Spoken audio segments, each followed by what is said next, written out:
Hello UTG Empire, good afternoon po sa lahat na nandito ngayon sa ating Zoom, sa ating SNL. So thank you so much ho sa napakalupit na pag-intro mo. If I'm loud and clear, pakitype po ako ng OFW. So kumusta naman po ang mga OFW natin dito ngayon sa ating live?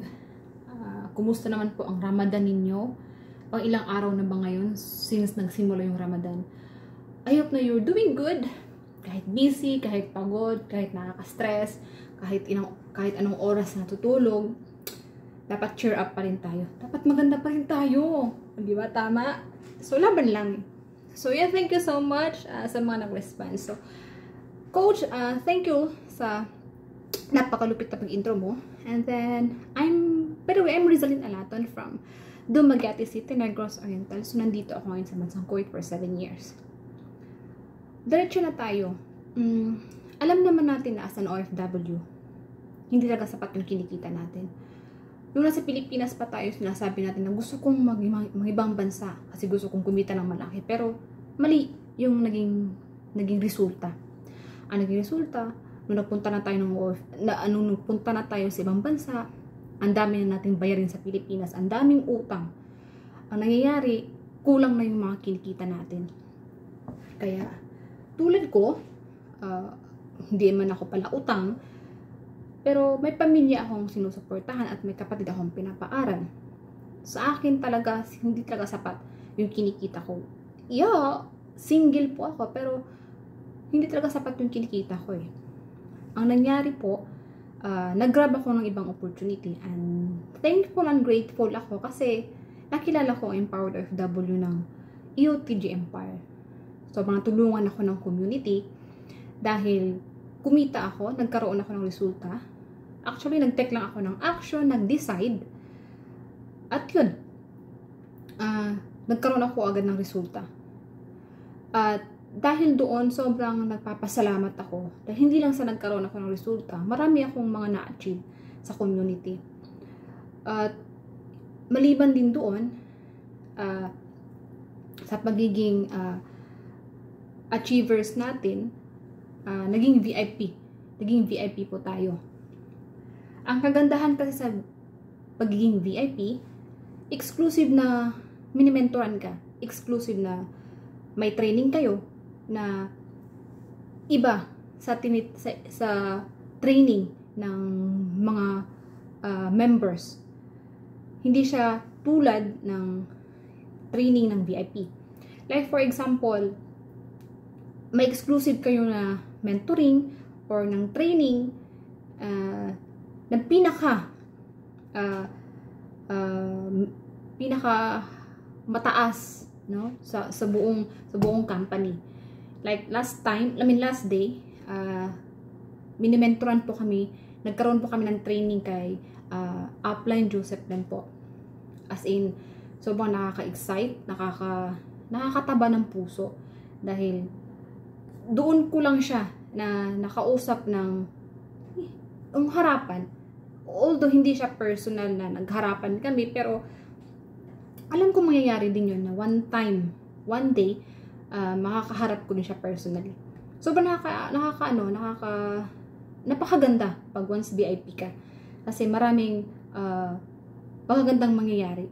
Exclusive na tinitraining kayo, minimentoran kayo ng mga malulupit na mga mentors, hindi lang sa community, kundi sa buong company. Yun ang kagandahan pag once VIP ka po.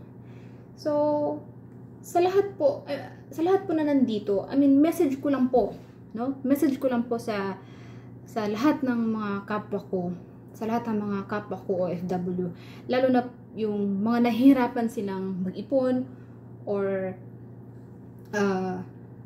gusto nilang magkaroon ng financial freedom. Ang masasabi ko lang is, anong i-expect mong resulta kung negative kang mag-isip? Kung negative yung sinasabi mo, you cannot expect a positive outcome with a negative mindset. Tama? It doesn't work that way. Tama po ba? Sabi nga ni Tony Robbins, where focus goes, energy flows. Meaning, focus on creating value. Focus on things that will help you earning money. So, yung time mo dyan mo nilalaan. Yung panahon mo, dyan mo nilalaan. That way, yung energy mo, dyan mapupunta. Tandaan mo po, sa kabila ng mga pagsubok at hamon sa buhay, huwag kang mawala ng pag-asa. Ang bawat pagkakataon ay isang hakbang tungo sa iyong pangarap. Magtiwala ka lang at patuloy na mangarap. Yun po lagi ang iisipin natin.